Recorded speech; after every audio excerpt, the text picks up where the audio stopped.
Νερό, κυρίαρχο στοιχείο της ζωής που προσφέρει η φύση. Αγαθό πρωταρχικής ανάγκης για την επιβίωση του ανθρώπου, των ζώων και των φυτών. Καλύπτει τα 2/3 της επιφάνειας της γης κι όμως μόλις το 0,1% είναι κατάλληλο προς κατανάλωση. Η ιστορία του ανθρώπου συνδέεται άρρηκτα με το νερό. Εκεί όπου υπάρχει άφθονο γεννήθηκαν και αναπτύχθηκαν σπουδαίοι πολιτισμοί. Στην Κύπρο το 69% καταλήγει στη γεωργία, το 11% στη βιομηχανία και τον τουρισμό και το 20% χρησιμοποιείται για οικιακούς σκοπούς.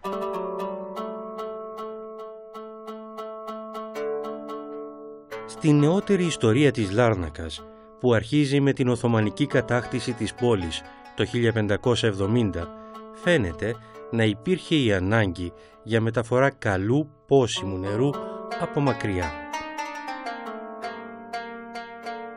Παλαιότερα όμως, από την εποχή του αρχαίου Κιτίου, του οποίου η ύπαρξη χρονολογείται από το 2000 π.Χ. και του οποίου η Λάρνακα αποτελεί την άμεση ιστορική συνέχεια, είναι αβέβαιο κατά πόσο οι πηγές προμήθειας νερού βρίσκονταν σε περιοχές εκτός της πόλης. Σύμφωνα με τα ευρήματα αρχαιολογικών ανασκαφών στο αρχαίο Κίτιο και την γειτονική προϊστορική πόλη του Χαλάσουλταντεκέ, η υδατοπρομήθεια επιτυγχάνεται αρχικά με την εσκαφή πηγαδιών που συντηρούνταν από το πλούσιο υδροφόρο υπόστρωμα σε πολύ μικρό βάθος κάτω από το έδαφος. Στο Κίτιο μάλιστα φαίνεται ότι υπήρχαν υπόγεια ρέματα γλυκού νερού, των οποίων η εκβολή αναφέρεται κοντά στο μεσαιωνικό κάστρο της πόλης, γεγονός που αποτέλεσε καθοριστικό λόγο χωροθέτησης του κάστρου στην περιοχή αυτή από τους Βυζαντινούς κατά τον 12ο αιώνα μετά Χριστόν. Το ίδιο υπόγειο ρέμα προμηθεύει μέχρι σήμερα το αγίασμα του Αγίου Λαζάρου και μερικές εκατοντάδες μέτρα πιο πριν το αγίασμα της Παναγίας της Φανερωμένης.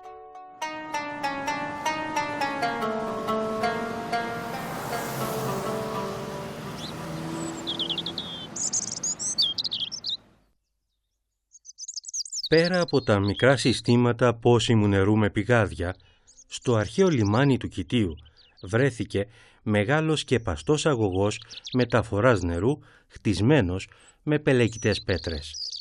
Κατάλοιπα πετρόχτιστων αγωγών βρέθηκαν και σε άλλα σημεία της πόλης που χρονολογούνται κατά τους 5ο και 4ο αιώνες π.Χ., ενώ κατάλοιπα πύληνων διασωληνώσεων, στέρνων και υπογείων δεξαμενών της εποχής εκείνης βρέθηκαν διάσπαρτα κάτω από την σημερινή πόλη της Λάρνακας που βρίσκεται εντός των τυχών του αρχαίου Κιτίου και στο αρχαίο λιμάνι.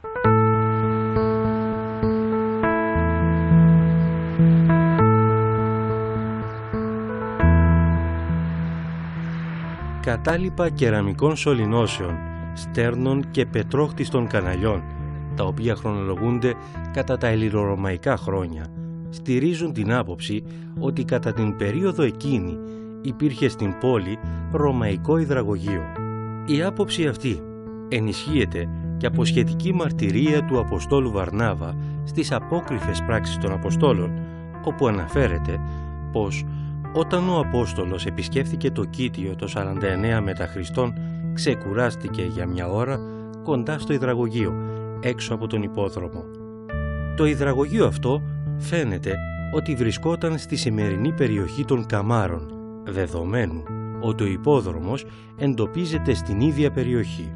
Στις μαρτυρίες αυτές επομένως και σε αυτά τα αρχαιολογικά ευρήματα στηρίζουν την άποψή τους εκείνοι οι οποίοι πιστεύουν ότι το γνωστό υδραγωγείο του Μπεκύρπασα χτίστηκε τον 18ο αιώνα μετά Χριστόν πάνω στα θεμέλια ενός παλαιότερου υδραγωγείου που εξυπηρετούσε την πόλη κατά τα ρωμαϊκά χρόνια.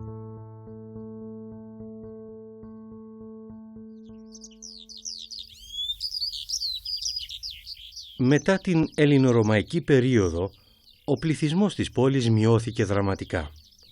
Τα υδραγωγεία καταστράφηκαν και η πόλη επέστρεψε στον παλιό τρόπο υδατοπρομήθειας από πηγάδια και με την συστηματική διοχέτευση και υπόγεια αποθήκευση του νερού της βροχής σε στέρνες και δεξαμενές.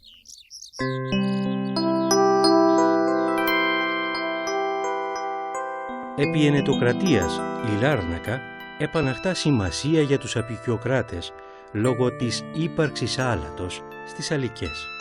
Για την αύξηση μάλιστα της παραγωγής άλατος, οι Ενετοί κατασκεύασαν μεγάλο πρόχωμα περιμετρικά της αλικής για την εκτροπή του ποταμού των Καμάρων και την εκβολή του στην περιοχή που βρίσκεται σήμερα το Ψαρολίμανο. Χτίσμα της εποχής εκείνης φαίνεται δε ότι ήταν και η δημόσια βρύση που σώζεται μέχρι σήμερα στην περιοχή της Μητρόπολης, απέναντι από τον τζαμί της Παλαιάς Λάρνακας, αφού στη νότια πλευρά της φέρει ανάγλυφο ηλιακό ρολόι με λατινικούς αριθμούς και στην περιοχή εκείνη βρισκόταν και το διοικητήριο των Ενετών.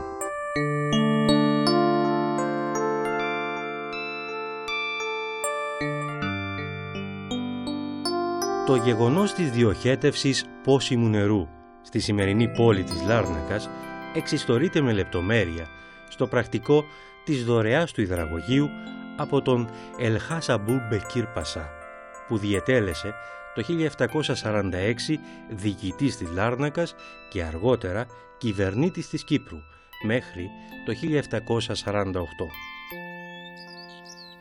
Το σπουδαίο αυτό έργο της τουρκοκρατίας, που υποθετικά αναφέρεται ότι στοίχησε 6.200 λίρες, ξεκίνησε ο ίδιος με την ανόρυξη αριθμού πηγαδιών στην κήτη του ποταμού Τρεμίθου, στην τοποθεσία που βρίσκεται σήμερα το φράγμα Κητίου.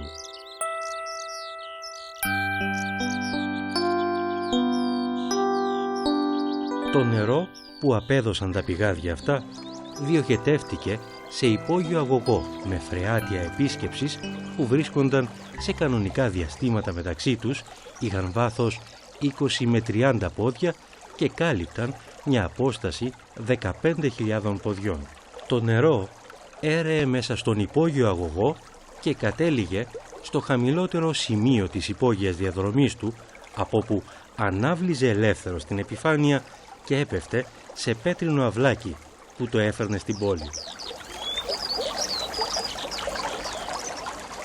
Για να γεφυρωθούν οι μικρές κοιλάδες μεταξύ των λόφων από που θα περνούσε το νερό, κατασκευάστηκαν 3 σειρές από καμάρες. Η πρώτη στα χωράφια της δρομολαξιάς, η δεύτερη στο τσιφλίκι του Πασά και η τρίτη κοντά στο εκκλησάκι του Αγίου Γεωργίου του Μακρύ. Η τελευταία δεσπόζει του τοπίου στην είσοδο της πόλης από τη Λεμεσό και αποτελεί σήμα κατατεθέν της Λάρνακας.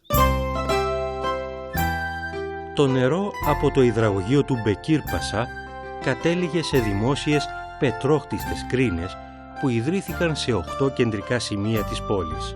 Οι κρίνες αυτές, που εξυπηρέτησαν την πόλη για 2 σχεδόν αιώνες, έπαυσαν να είναι χρήσιμες μετά την γενίκευση της παροχής νερού σε κάθε σπίτι και κατεδαφίστηκαν γύρω στο 1930. Εξαίρεση αποτελεί η κρίνη κοντά στο Μεγάλο Τζαμί, η οποία σώζεται μέχρι σήμερα.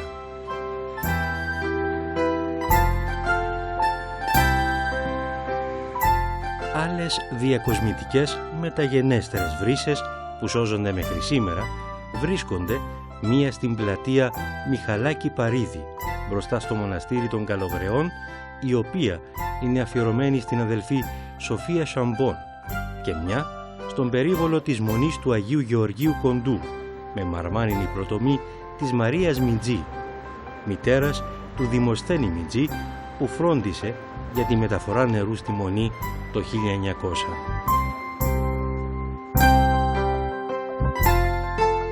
Το υδραγωγείο του Μπεκίρ Πασά, του οποίου τη διαχείριση είχε το μουσουλμανικό θρησκευτικό ίδρυμα του Ευκάβ, εξυπηρέτησε την πόλη μέχρι το 1941.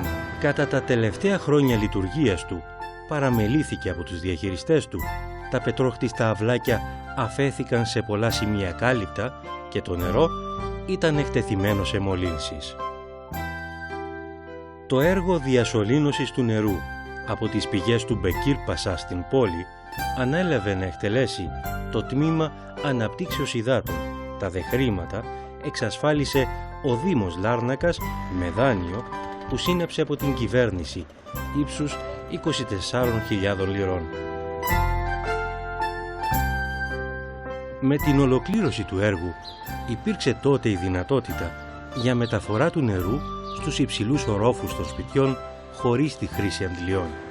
Το νέο όμως σύστημα δεν παρήχε τη δυνατότητα για ομοιόμορφη κατανομή του νερού σε όλους τους τομείς της πόλης.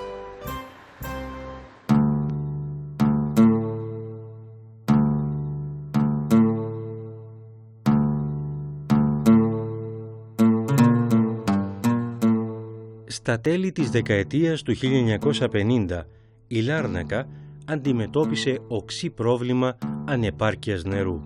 Ο πληθυσμός της αυξήθηκε στους 16.000 κατοίκους και τα πηγάδια του Μπεκίρ Πασά δεν αποτελούσαν πλέον αξιόπιστη πηγή για την υδατοπρομήθεια της πόλης, ιδιαίτερα σε περιόδους ανομβρίας. Όταν το 1960 η παροχή νερού από τα πηγάδια μειώθηκε σε επικίνδυνο σημείο, ανορρίχθηκαν βιαστικά 2 γεωτρήσεις στη λεκάνη του ποταμού Τρεμίθου από την κυβέρνηση και η διαχείρισή τους δόθηκε στο ΕΦΚΑΒ. Ταυτόχρονα, το Τμήμα Αναπτύξεως Υδάτων κατάρτισε νέο σχέδιο υδατοπρομήθειας της πόλης που περιλάμβανε την ανόρεξη πρόσθετων γεωτρήσεων στον Τρέμηθο, ανέγερση υδατοδεξαμενών και εγκατάσταση νέου συστήματος μεταφοράς και διανομής του νερού. Το Δεκέμβρη του 1963, μετά την γνωστή ανταρσία των Τούρκων και τον εγκλισμό τους στους 2 τουρκικούς θύλακες της πόλης, το ΕΦΚΑΦ εγκατέλειψε τη διαχείριση του νερού. Λόγω της ανάγκης που δημιουργήθηκε για αποκατάσταση της παροχής νερού προς τους πολίτες της Λάρνακας, Έλληνες και Τούρκους, την υδατοπρομήθεια ανέλαβε ο έπαρχος Λάρνακος ως πρόεδρος τότε της Δημοτικής Επιτροπής Λάρνακας.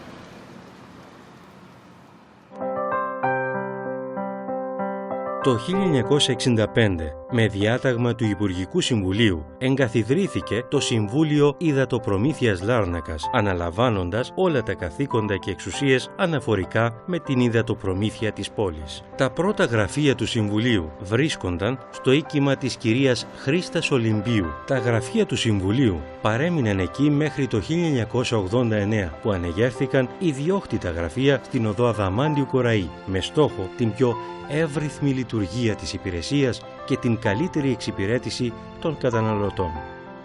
Με την ίδρυση του Συμβουλίου ξεκίνησε αμέσως η υλοποίηση του νέου σχεδίου υδατοπρομήθειας. Ανορρίχθηκαν νέες γεωτρήσεις στον Τρέμηθο και το Αλεθρικό. Κατασκευάστηκαν υδατοδεξαμενές χωρητικότητας 2.700 κυβικών μέτρων, εγκαταστάθηκε νέος κεντρικός αγωγός μεταφοράς και διανομής του νερού στην πόλη, αντικαταστάθηκαν όλες οι παροχές των καταναλωτών και αντί των σακοραφιών τοποθετήθηκαν υδρομετρητές. Το νέο σύστημα υδατοπρομήθειας που ολοκληρώθηκε το 1967 εξυπηρετούσε για πρώτη φορά μετά από πολλά χρόνια ικανοποιητικά και ανελιπώς τους 20.000 κατοίκους της Λάρνακας. Το 1973, λόγω της ανοβρίας που σημειώθηκε τα προηγούμενα χρόνια, η υδατοπρομήθεια της πόλης χρειάστηκε να ενισχυθεί με την αγορά νερού από το κυβερνητικό υδατικό έργο Υδατοπρομήθειας Αμοχώστου και το 1974 από το Διηλιστήριο Χειροκητείας, που είχε τεθεί σε λειτουργία τον ίδιο χρόνο για την επεξεργασία νερού από το φράγμα Λευκάρων. Με τον ερχομό χιλιάδων προσφύγων στη Λάρνακα, λόγω των τραγικών γεγονότων